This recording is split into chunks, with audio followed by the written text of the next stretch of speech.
barkadang mga tricycle. Ayan.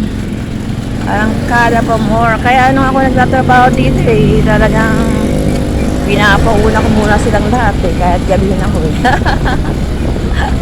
Ako ang riders na mapagpaubaya. Kailangan mauna muna sila bago ako. Yan. Nakabibilis kaya nila magpatakbo, diba? Nandito ang daan namin. Ganda na. Kinis na ng mga daan. Oo. Maganda na. Ayan. Ako, pahiram naman ang uniform nyo. Kailangan namin. Purple t-shirt. Diba? Yes. Mga kalods. Dito na kayo sa road trip ng motor ride.